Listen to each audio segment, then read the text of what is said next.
Hello प्यारे साथियों, राधे राधे, नमस्कार। आज शुरू करने जा रहे हैं। हमारा नया टॉपिक है गुणनखंडों की संख्या। इससे पहले हमने पढ़ा था जो नंबर ऑफ जीरो, यानी कि किसी भी संख्या को जब मल्टीप्लाई करते हैं संख्याओं की तो लास्ट में कितने जीरो आ सकते हैं, तो वो छोटे से टॉपिक को हमने खत्म किया था। अब बात करते हैं गुणनखंडों की संख्या। गुणनखंडों की संख्या हम लोग कैसे निकालते हैं, इस पर अब चर्चा करने वाले हैं। ये बहुत इंपॉर्टेंट टॉपिक है। इससे हमारे रेलवे के एग्जाम में बहुत सारे क्वेश्चन बनते हैं, एसएससी के एग्जाम में बहुत सारे, यूपी पुलिस, एसएससी, जीडी, इन सब एग्जाम में बहुत सारे क्वेश्चन पूछे जाते हैं। लगभग हर पेपर में 1 से 2 क्वेश्चन बनते ही बनते हैं। देखिए, गुणनखंडों की संख्या निकालने से पहले मैं दो चीजें क्लियर करना चाहूंगा।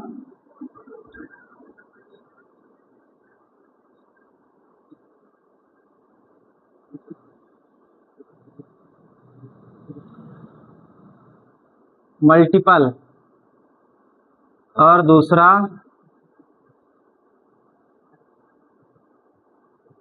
गुणनखंड, यानी कि फैक्टर। ये दो अलग अलग चीजें हैं।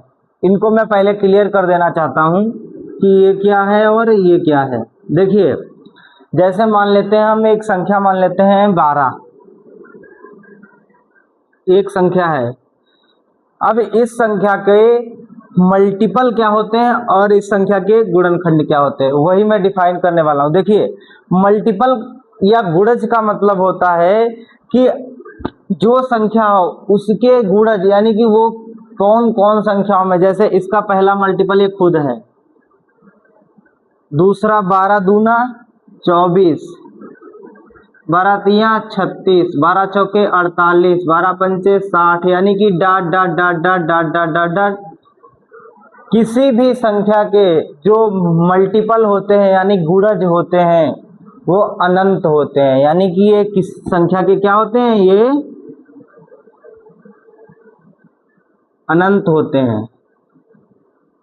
गुणज जो होते हैं वो अनंत होते हैं। जैसे कि हमने 12 के गुणज देखे, 12 के गुणज क्या देखे, 12, 12 दूनी 24, 36, 48, 60, इस तरीके से इसके गुणज कभी खत्म नहीं होंगे, लिमिटेड नहीं है, अनलिमिटेड है। अब बात करते हैं 12 के गुणनखंड। गुणनखंड का मतलब होता है कि जो संख्या है, जैसे हमको 12 के गुणनखंड बताने हैं तो ऐसे ऐसे ऐसे नंबर बताने हैं, ऐसी संख्या बतानी है जो 12 को काट देती हो। जैसे पहला फैक्टर हो गया हमारा 1, 1 से 12 कट जाता है। फिर हो गया 2, फिर हो गया 3, फिर है 4, फिर है 6, फिर है खुद 12। कह सकते हैं जो 12 के जो फैक्टर हैं वो 1 है, 2 है, 3 है, 4 है, 6 है, 12 है। इसके अलावा 12 को कोई पूर्णतः विभाजित नहीं कर सकता। तो 12 के जो गुणनखंड है वो 1, 2, 3, 4, 5, 6 है।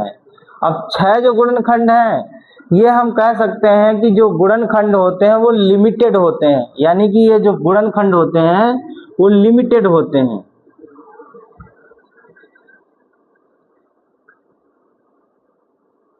यानी कि अब हमको पूरा समझ आ गया होगा कि गुणज जो होते हैं वो अनंत होते हैं, उन्हीं को मल्टीपल बोलते हैं। तो मल्टीप्लाई करते रहो, जिसका बताना हो उसमें मल्टीप्लाई कम दूना तिया करते जाओ तो मिल जाएंगे, ये अनंत होते हैं। ठीक है। अब गुणनखंड जो होते हैं किसी भी संख्या को काटने वाले, जो पूर्णतः विभाजित कर दे, उनको हम गुणनखंड बोलते हैं, यानी कि फैक्टर बोलते हैं। तो उम्मीद है कि जो गुणनखंडों की संख्या पढ़ने से पहले जो हमने दो चीज़ों में डिस्कशन किया है अच्छे से समझ में आया होगा। अब बात करते हैं हमारा जो मेन टॉपिक है, इनकी संख्या किस तरीके से हम निकाल सकते हैं। ठीक है। तो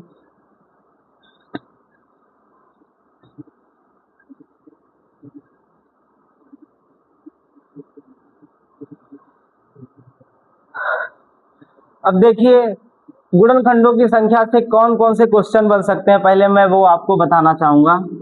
पहले आता है गुणनखंडों की संख्या।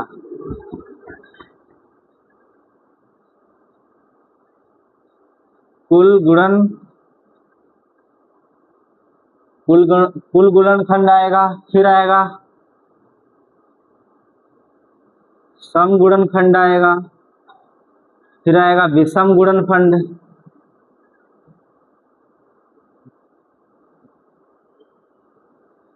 एक तो आएगा किसी भी संख्या का बोलेगा इसका कुल गुणनखंड कितने हैं, बोलेगा सम गुणनखंड कितने हैं, विषम गुणनखंड कहेगा, अभाज्य गुणनखंड, अभाज्य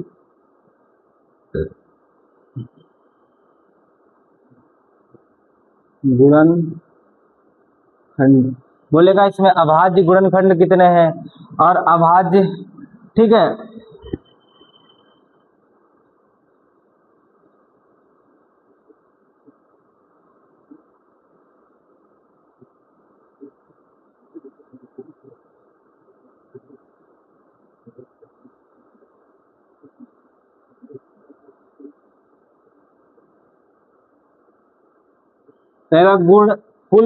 कुल अभाज्य गुणनखंड कितनी बार शामिल है या कितने, तो इस टाइप के क्वेश्चन पूछते हैं।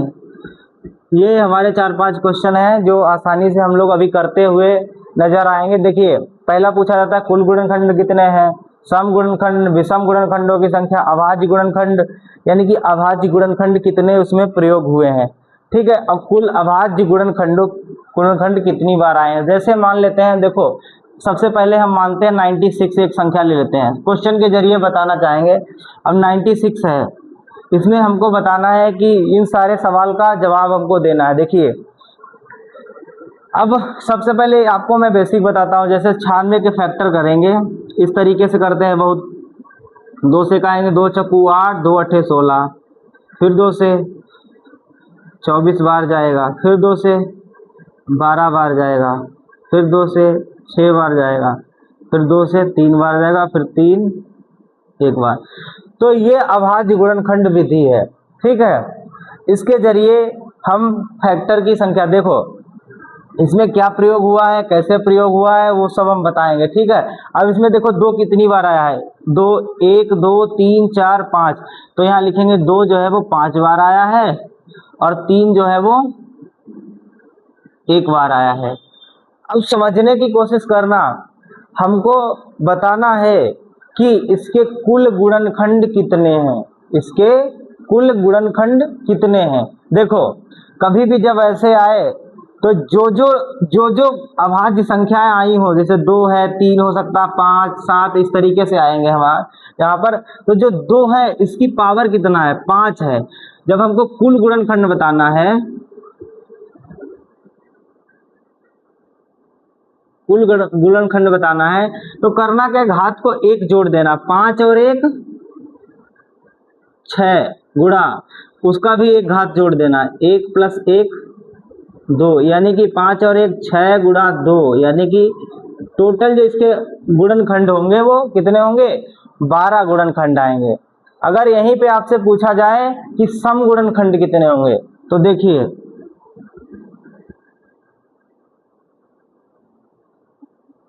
इसमें क्या करते हैं, जो हमारा सम वाला पार्ट होता है यानी कि 2 की पावर जो होगा उसको क्या करते हैं हम एज इट इज लिख लेते हैं, उसमें कोई जोड़ घटाना नहीं करते। तो जो सम वाला है उसको ऐसे लिख लेंगे, और जो अगला होगा जैसे 3 2 एक ही ऐसा अभाज्य संख्या है जो सम है, बाकी सभी अभाज्य संख्या विषम होती है। तो 3 है, आगे 5 7 ये सब हो सकता है, तो उन सब में हाथ में 1 जोड़ देते हैं। तो 1 में 1 जोड़ेंगे तो यानी कि हमारा निकल के आ जाएगा 2, यानी कि हो जाएगा 10। तो इसके सम गुणनखंड जो होंगे वो कितने होंगे, 10। अब बात करते हैं विषम गुणनखंड की। विषम गुणनखंड, देखिए जब हमको विषम निकालना होता है तो सम वाले को पूरा ऐसे छोड़ देते हैं। जब हमको विषम निकालना होता है तो सम वाले को हम बिल्कुल ही छोड़ देते हैं, ये पद बिल्कुल ही क्या करेंगे, हम छोड़ देंगे। तो सम वाले को बिल्कुल ही छोड़ देते हैं, सीधा जो विषम होता है उसकी पावर 1 में 1 जोड़ देते हैं, पावर में 1, आगे कुछ है ही नहीं, तो वही इसके कुल गुणनखंड हो जाएंगे 2, यानी कि विषम गुणनखंड की संख्या कितनी हो जाएगी, कितनी हो जाएगी, 2 हो जाएगी। अब बात करते हैं अभाज्य गुणनखंड। अभाज्य गुणनखंड यानी कि इसमें कितने अभाज्य गुणनखंड प्रयोग हुए हैं, यानी कि कितने अभाज्य गुणनखंड प्रयोग हुए हैं। तो देखो अभाज्य गुणनखंड कहने का मतलब है अभाज्य गुणनखंड कौन कौन से प्रयोग हुए होंगे, इसका ये मतलब है कौन कौन से अभाज्य गुणनखंड प्रयोग होंगे। तो एक 2 है और एक 3 है, यानी कि 2 प्रयोग हुए हैं। एक 2 है, 2 भी एक अभाज्य संख्या है और 3 भी एक अभाज्य संख्या है। तो कुल जो अभाज्य गुणनखंड कौन कौन से प्रयोग हुए हैं, तो 2 और 3, यानी कि सिर्फ 2। अब इसमें कहा गया कितनी बार प्रयोग हुए हैं, तो देखो कुल अभाज्य गुणनखंड कितनी बार प्रयोग हुए हैं।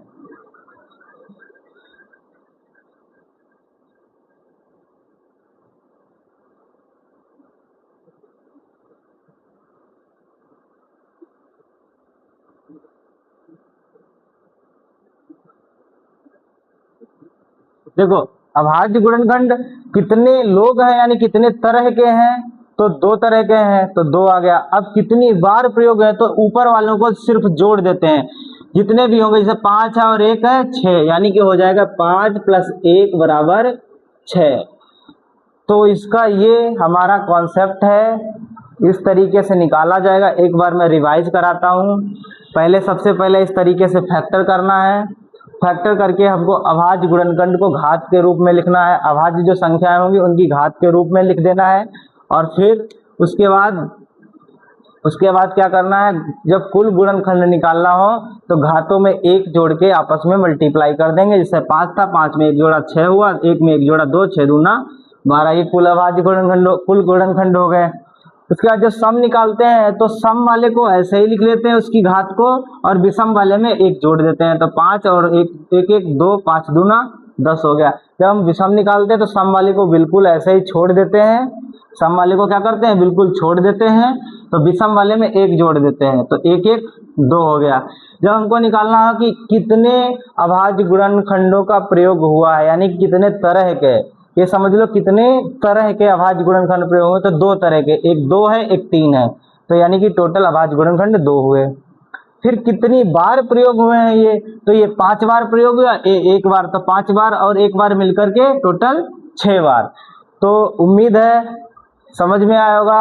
एक क्वेश्चन हम और करते हैं तो शायद और अच्छे से समझ में आ जाए। अब देखिए एक क्वेश्चन हम और करते हैं, उससे आप पूरा कंसेप्ट क्लियर हो जाएगा। देखिए जैसे हम एक संख्या ले लेते हैं 240, इसमें बताना है तुमको कुल गुणनखंड, सम गुणनखंड, विषम गुणनखंड और अभाज्य गुणनखंड, और अभाज्य गुणनखंड कितनी बार प्रयोग हुए हैं। देखिए अब हम जैसे पिछले में किए थे अभी गुणनखंड फैक्टर, अब उस तरीके से नहीं, हमारा जो मेन बेसिक है वो इस तरीके से करेंगे। देखो 24 को पहले हम तोड़ लेंगे 24 और 10 में, ठीक है। अब 24 कैसे बना होता है, 12 और 2 से, 12 और 2 से, और ये 2 और 5 से, और इसको तोड़ लेंगे 3 और 2 की पावर 2, इस तरीके से। अब सारे को हम बना के यहाँ लिख लेंगे। 2 कितनी बार आया है, 1 2 और 2 4 बार, यानी कि 2 की पावर 4। फिर देखेंगे 3 कितनी बार आया, 3 आया है 1 बार। फिर देखेंगे और कुछ है तो 5 भी आया है 1 बार। तो इस तरीके से हमको अभाज्य गुणनखंड निकाल लेने हैं। अभाज्य गुणनखंड अभाज्य संख्याओं के घात के रूप में हमको इस तरीके से लिख लेना है। ये अच्छा तरीका है, इस तरीके से लिखेंगे तो समय भी बचेगा और हम आसानी से कर भी पाएंगे। अब देखिए कुल गुणनखंड बताने हैं, तो हमने बताया कि कुल गुणनखंड जब भी बताने हैं तो सभी अभाज्य संख्याओं की घातों को हम आपस में मल्टीप्लाई करते हैं, सब में 1 जोड़कर। जैसे 4 में 1 जोड़ा तो 5, 3 में 1 जोड़ा, सॉरी 1 में 1 जोड़ा तो 2, और 1 में 1 जोड़ा तो 2, यानी कि जो कुल अभाज्य गुणनखंड होंगे, यानी कि कुल गुणनखंड जो होंगे, कुल गुणनखंडों की जो संख्या आएगी 5 चौके 20 आएगी। अब हमको निकालना है सम। हमने बोला था जब सम वाले निकालना हो तो सम वाले को ऐसे ही लिख लेते हैं और सम में बाकी में 1 1 जोड़ देते हैं। तो ऊपर 1 में 1 जोड़ेंगे 2, फिर 1 में 1 जोड़ेंगे तो 2, यानी कि हो जाएगा 4 चौके 16। ठीक है, ये भी बात है। और कभी निकालना हो कि डायरेक्ट ऐसे जब कुल निकाल लिया और सम निकाल लिया तो घटा देते हैं, 20 से 16 जाएगा तो विषम निकल आएगा। लेकिन हम जब हम विषम निकालते हैं तो सम वाले को बिल्कुल इग्नोर कर देते हैं, यानी कि सम वाले को हटा ही देते हैं। अब देते हैं उनकी घात में एक जोड़ के, तो एक एक दो गुणा एक एक दो, तो हो जाएगा हमारा 4। तो विषम गुणनखंड भी आ गए। अब अभाज्य गुणनखंड, अभाज्य गुणनखंड का मतलब है कि कौन कौन सी जो अभाज्य संख्या है वो प्रयोग हुई है। तो एक है 2, एक है 3, एक है 5, यानी कि 3 तरह के अभाज्य गुणनखंड प्रयोग हुए हैं। तो इसका आंसर आएगा 3। ठीक है, अब ये कितनी बार प्रयोग हुए हैं, अब ये जो कितनी बार प्रयोग हुए हैं तो इनकी घातों को हम जोड़ देते हैं। तो 4 और प्लस 1 प्लस 1, टोटल आंसर आएगा 6। तो उम्मीद है ये भी आपको क्वेश्चन अच्छे समझ में आया होगा। देखिए हमने एक बार आपको बता दिया, तो आप आशा है हमको कि आप अच्छे समझ पाए होंगे। और एक क्वेश्चन हम और करते हैं, एक संख्या को ले लेते हैं 540। अब हमने अभी आपको बताया कि अभाज्य गुणनखंड किस तरीके से हमको निकालना है। इस तरीके से पहले इसको 10 में तोड़ दो इधर, और इसको 54 में, फिर इसको तोड़ो 9 और 6 में, इसको 2 और 5 में, ये सब मल्टीप्लाई में है। अब इसके देखो ये 3 की पावर क्या है, 2 लिखा हुआ है, और ये हमारा जो है ये 2 गुणा में 3 है। अब हमारा बन गया। पहले 2 को अरेंज करेंगे, 2 कितनी बार है, 1 और 2, यानी कि इसका जो अभाज्य गुणनखंड घात के रूप में लिखेंगे 2।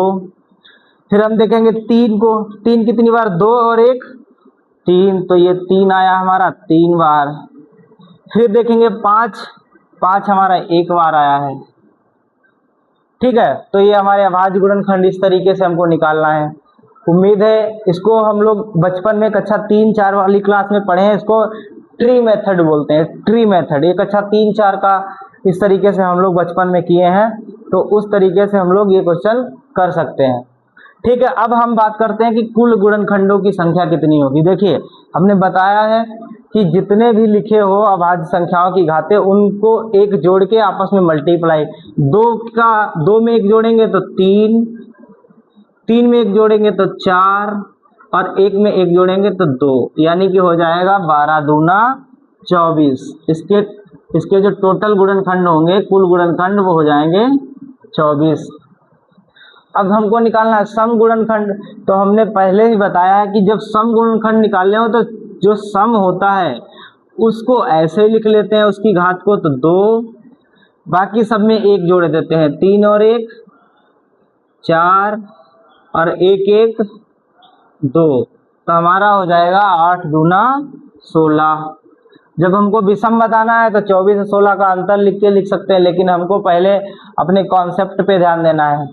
अब यहाँ से निकालना है, जैसे जब विषम निकालना हो तो सम वाले को पूरे को छोड़ देते हैं, इसको हम इग्नोर कर देंगे, ठीक है। यहाँ से लिखेंगे, अब 3 की पावर 3 है तो 3 में 1 जोड़ेंगे तो हो जाएगा 4, और 1 में 1 जोड़ेंगे तो 2, यानी कि हो जाएगा हमारा 8। ठीक है, ये जोड़ के देखो कुल भी 24 आ रहा। अब हमको निकालना अभाज्य गुणनखंड, यानी कि कितने तरह के अभाज्य गुणनखंड प्रयोग हुए हैं। तो एक है 2, एक है 3 और एक है 5, यानी कि 3 इसका आंसर हो जाएगा। अब कितनी बार ये प्रयोग हुए हैं तो देख सकते हैं, सबको आपस में जितनी घातें आपस में जोड़ देंगे तो 2 + 3 + 1, इसका आंसर आएगा 6। तो उम्मीद है आपको गुणनखंडों की संख्या वाले क्वेश्चन पूरी अच्छी तरीके से समझ में आए होंगे। और समझ में आया तो भाई क्लास को ज़रूर लाइक करना और अपने भाई बहनों में शेयर करना। उम्मीद है क्लास अच्छी लगी होगी, और अगर अभी तक हमारे चैनल को सब्सक्राइब नहीं किया है तो सब्सक्राइब कर लीजिए। और आज की क्लास में बस इतना ही, मिलते हैं नेक्स्ट क्लास में, और पढ़ते रहिए, आगे बढ़िए। नमस्कार, जय हिंद, जय भारत।